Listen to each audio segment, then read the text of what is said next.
안녕하세요. 미국 주식하는 인간입니다. 오늘 미국장 한번 보겠습니다. 구독과 좋아요 부탁해요. 오늘 시장은 추수감사절 휴장을 하루 앞두고 거래량이 대폭 줄어든 가운데 한꺼번에 쏟아져 나온 주요 지표들을 소화했지만 3대 지수는 이제 하락을 하는 모습을 나타냈습니다. 이에 시장은 4거래일 연속 동반 상승 이후 하락 전환했지만 다우와 S&P 500 지수는 장중 역대 최고점을 높이는 모습을 보여줬죠. 이로 인해 지금 시장은 고점에서 잠시 주춤한 모습을 나타내곤 있지만 연준이 점진적 금리 인하를 지지한 가운데 이제는 다가오는 12월 FOMC에서 금리를 추가 인하할지에 대한 관심이 높아졌다 할 수 있습니다. 이에 이날 나온 신규 실업수당 청구 건수는 직전주 대비 2,000명 감소한 21만 3천 명으로 시장 예상치를 하회했고 미국의 3분기 GDP 성장률 잠정치는 전기 대비 연율 2.8%로 지난 10월 발표된 소포치와 같았고 시장의 예상치 2.8%에도 부합하는 수준을 보여줬죠. 여기에 10월 개인 소비 지출 PC 가격 지수는 전월 대비 0.2%, 전년 동기 대비 2.3% 상승한 것으로 나타났고 변동성이 높은 식품 에너지를 제외한 근원 PC는 전월 대비 0.3%, 전년 동기 대비 2.8% 오르며 헤드라인과 근원 PC 모두 시장의 예상치를 부합되는 모습을 보여줬습니다. 이로 인해 이러한 데이터는 장 초반 시장에 안도감을 줬고 특히나 근원 PC는 연준이 가장 선호하는 물가 지표로 알려져 연준이 통화 정책을 결정할 때 가장 중요하게 참고하는 경제 지표라 할 수 있죠.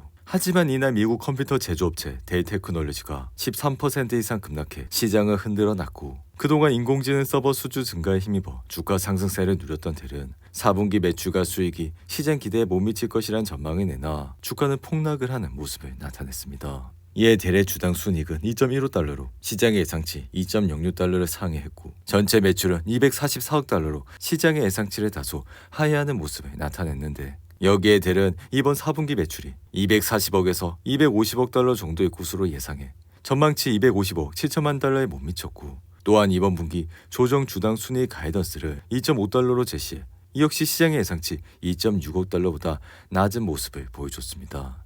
반면 델의 인공지능 서버 판매는 AI 서버와 스토리지 네트워킹 구성 요소 및 전통적인 서버를 포함하는 회사의 인프라 솔루션 그룹에 포함이 되는데 이에 인프라 솔루션 그룹의 매출은 AI 판매 덕분에 34%나 증가한 114억 달러를 기록하는 모습을 나타냈죠. 여기에 이러한 비즈니스 중 가장 강력한 부분은 AI 시스템을 포함한 서버와 네트워킹 부분으로 매출이 58% 증가한 74억 달러를 기록해 델은 AI 개발자를 위한 도구와 시스템을 판매하는 데 있어 가장 중요한 기업 중 한 곳으로 인식되면서 올해 주가는 무려 86%나 상승을 하는 모습을 나타냈죠. 이로 인해 델은 이번 실적과 가이던스 내용이 시장에 높아진 투자자들의 눈높이를 충족하는데 실패를 했지만 개인적인 생각은 AI는 앞으로도 강력한 기회가 되고 있어 여전히 두나 조짐은 보이지 않는다 할 수 있습니다. 이에 엔비디아의 주가 역시 이날 델의 하락과 반도체 보조금 이슈로 주가는 1% 이상 하락해 135달러로 마감했고 트럼프 행정부에서 미국 정부 지출 감축 임무를 맡은 정부 효율부의 공동수장 비벡 라마스와비는 반도체법에 따른 보조금 재검토를 검토하고 있다 밝히는 모습을 보여줬습니다.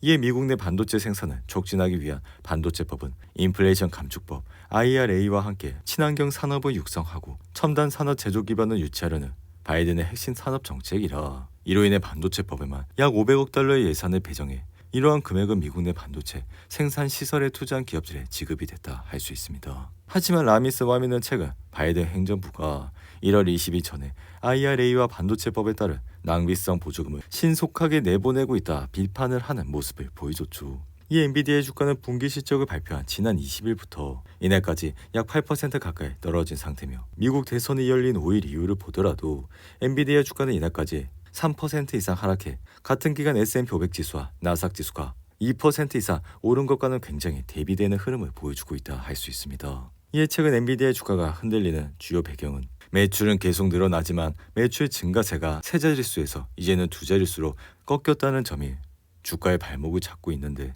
여기에 시장의 기대치는 그 어느 때보다 높아졌고 다가오는 4분기 매출도 증가세를 이어나갔지만 엔비디아는 더 높은 실적을 요구하는 일부 투자자들의 기대에 못 미치는 상황이라 할 수 있습니다. 그럼에도 불구하고 개인적인 생각은 호퍼와 블랙의 시스템 모두 일정한 공급 제약이 있고 블랙의 수요는 앞으로 3년 동안 공급을 초과할 것으로 예상돼 다가오는 4분기 블랙의 매출 역시 당초 예상인 50억에서 60억 달러를 넘을 것이라 생각이 듭니다. 이로 인해 블랙엘은 2분기 출하가 예정이었지만 설계상 결함이 발견돼 출시가 지연됐고 시장은 블랙엘이 서버를 과열시키는 문제가 있다고 보고 블랙엘 출시가 더 미뤄질 수 있다는 추측은 나왔지만 엔비디아는 예상대로 4분기에 출하가 시작될 것으로 다시 확언을 하는 모습을 보여줬죠. 이에 개인적인 생각은 현재 엔비디아 주가는 주춤한 모습을 나타내고 있지만 앞으로 AI 시대가 본격화되면서 전 세계적으로 엔비디아 컴퓨팅홀의 전환이 가속화될 것이라 호퍼에 대한 수요와 본격적인 생산에 들어간 블랙엘에 대한 기대로 엔비디아는 여전히 긍정적인 흐름을 이어갈 것이라 생각이 됩니다. 여기에 엔비디아의 매출 총이익률은 동종 빅테크 중에 탑 클래스라 플랫폼 소프트웨어 업체의 경우 비용이 적게 들어 매출 총이익률이 높지만 제조업체는 설비 비용이 많이 들다 보니 상대적으로 떨어질 수밖에 없다 할 수 있죠. 하지만 엔비디아는 초격차 기술력으로 강력한 파워 마켓을 구축해 R&D 투입 비용을 가격에 전가할 수 있어 매출 총이익률을 높게 유지할 수 있다 할 수 있습니다. 이어 테슬라는 캘리포니아주가 전기차 인센티브 제공해서 테슬라를 제외함에 따라 주가는 이달도 1.5% 하락해 $332로 마감했고 사실 테슬라는 캘리포니아 주정부가 전기차 인센티브를 계속 지급하지만 테슬라는 제외한다고 밝혔기에 지난 25일 $361를 찍은 이후 지속적인 하락세를 나타내고 있다 할 수 있습니다. 이로 인해 캘리포니아 주정부는 연방 정부가 $7,500의 전기차 보조금을 폐지해도 캘리포니아주는 주정부 차원에서 보조금을 계속 지급할 것이라 밝혔고 이에 트럼프 차기 정부가 전기차에 대한 세액 공제를 폐지해도 주 예산으로 전기차 세액 공제를 해주겠다고 밝혔지만 테슬라는 배제될 가능성이 높아졌다 할 수 있죠. 이에 머스크는 테슬라가 캘리포니아 세액 공제 자격에서 제외된다면 미친 짓이라고 비난했지만 미국의 세액 공제 제도에서 특정 회사를 배제하는 것은 불가능하지 않아 이전의 전기차 세액 공제 제도에서도 매출 상한 규정을 두면서 회사당 연 20만 대 이하의 전기차 판매를 제한하는 모습까지 보여줬습니다. 이에 그동안 테슬라가 대당 $7,500의 세액 공제가 없어도 돈을 벌 수 있는 글로벌 시장과 비용 구조를 갖추고 있어 만약 세액 공제가 없어질 경우 리비안과 같은 경쟁사와 수입 브랜드 전기차가 더 타격을 받을 것이라 테슬라의 주가는 연일 상승세를 이어가는 모습을 나타냈습니다. 이에 개인적인 생각 역시 이러한 주단위 세액 공제는 트럼프의 반대에 직면할 것이라 결국에는 테슬라가 승리할 것이라 생각이 들며 이에 지금은 머스크 개인과 트럼프의 친소 관계가 더 중요하다는데 시장은 베팅하고 있어 개인적인 생각은 테슬라는 여전히 긍정적인 흐름세를 이어갈 것이라 생각이 듭니다. 이어 가상화폐 대장 비트코인은 하락세를 지속하며 역주행하더니 이제는 $96,000대까지 올라왔고 지난 22일 역대 최고점인 $99,800대까지 상승하며 $100,000 선 진입을 눈앞에 둔 이후 4일째 하락세를 이어가고 있었지만 이날은 다시 급반등하는 모습을 나타내고 있죠. 이에 최근 비트코인의 하락세는 미 대선 이후 치솟았던 가격에 차익을 실현하려는 매도 압력이 추가 상승을 기대하는 매수세를 압도했고 미국 추수감사절을 앞두고 매수세가 약해지면서 낙폭이 커지는 양상이었지만 이러한 하락세를 반전하면서 단번에 $96,000대까지 올라오는 모습을 나타내고 있습니다. 한편 지금 시장은 트럼프 트레이드로 인해 금융산업 소재 업종과 소형주와 같은 경기 민감주들이 상승을 하다가 가끔 빅테크가 이를 쫓아가는 모습이 나타나고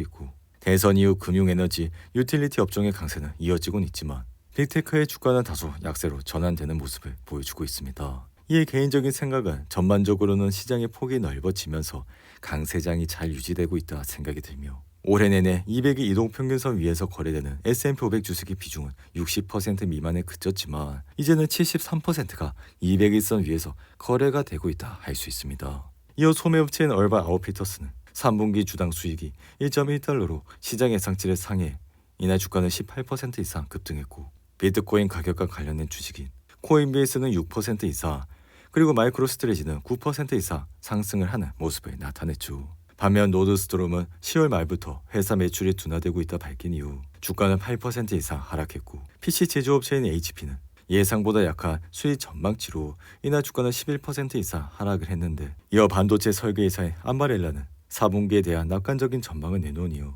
주가는 6% 가까이 상승했고 인사 소프트웨어 회사인 워크데이는 4분기에 대한 예상보다 약한 지침을 밝힌 이후 주가는 6% 이상 하락을 했는데 반면 에너지 관련 회사인 솔라엣지는 직원의 약 12%의 500개의 일자리를 감축할 것이라 밝히면서 이날 주가는 8% 이상 상승을 하는 모습을 나타냈습니다. 오늘도 8분이 넘는 긴 영상 끝까지 시청해 주셔서 감사하고요. 가시기 전에 구독과 좋아요 잊지 마시고 그럼 저는 다음 영상에서 찾아뵙겠습니다. 감사합니다.